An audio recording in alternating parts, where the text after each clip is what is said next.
Hey guys, Jeremy here. Welcome to day number 5 of the 5-day knife making challenge. We are in the home stretch. The knife I'm going to build today was actually suggested by a viewer, a fellow YouTuber.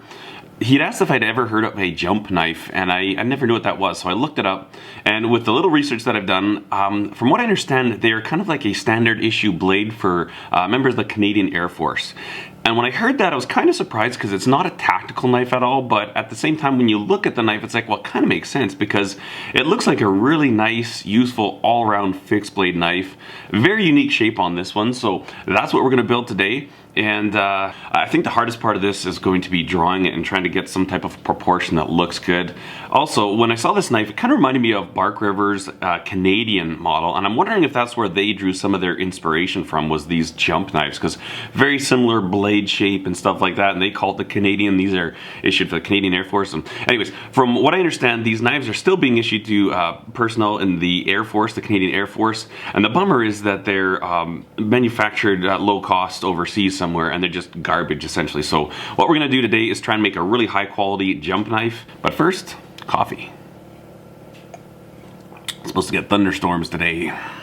What we do here is go back.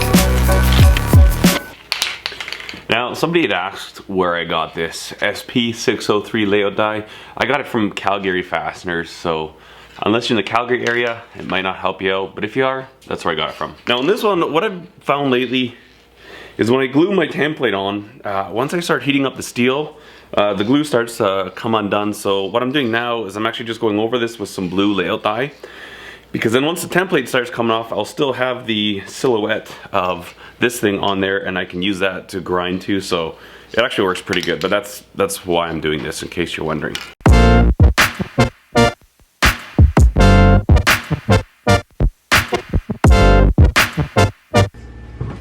Now, one fail on my part was that I thought I had some 3/16 material here. I don't know where it went to, or if I misplaced it or what. So unfortunately, I have to cut this out of 1/4 inch. That's pretty heavy.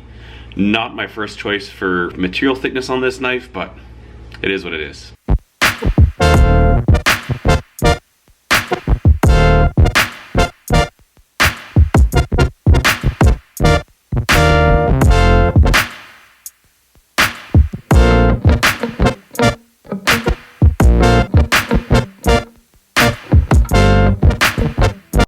Okay, so I've got my grinding stop clamp on there, and I'm going to do a slanted plunge line because all the pictures I've seen of this knife have that, so I think it's kind of a critical part, trying to replicate that design.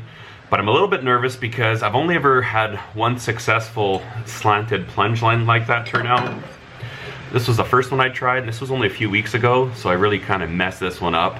But my thinking is, if it does get all messed up, I'll probably just turn it into a straight plunge line, and I've left enough material, just enough in there, that if I wreck this part of it, I'll be able to just straighten it out.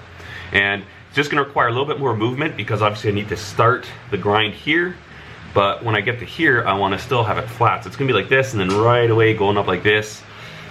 It'll be a little tricky, but we're going to give it a shot.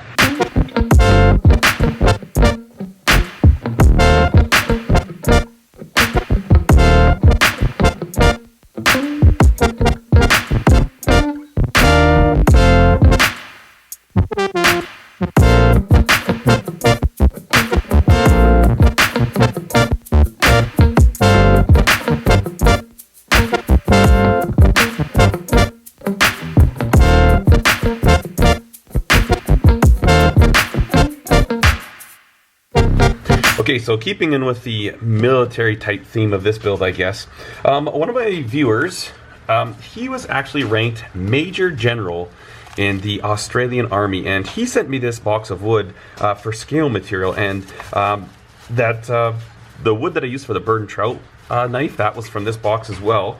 And I was just kind of looking through here, and I've got this rose mahogany. Now, from what I understood, the traditional wood used on these was rosewood. I don't have any of that, but I thought rose mahogany. It's got rose in there. We could use that. So I'm going to give this a try. Really nice looking wood. And John, thank you so much for sending me this wood. This is just awesome. Also, I just remembered that I hadn't sent you your t-shirt yet, so that is coming, John. I will send out your t-shirt next week.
Okay, so we've just hardened the blade. We haven't tempered it yet, but it's been hardened. And one thing to check when you're just getting into it, if you want to know if you actually got hard enough, you hear people talk about skating a file over the steel. Well, if I take this file, as hard as I press, it will not bite into that metal at all. It just glides over the surface. So this steel right now is actually harder than my file.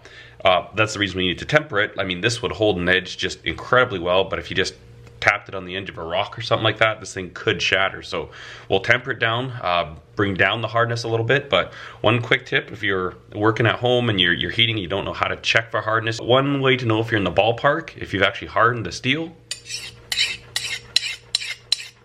hit it with a file.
Alright guys, it is 8:30 in the evening and I'm done. This is the earliest finish I've had all week long and it feels so good.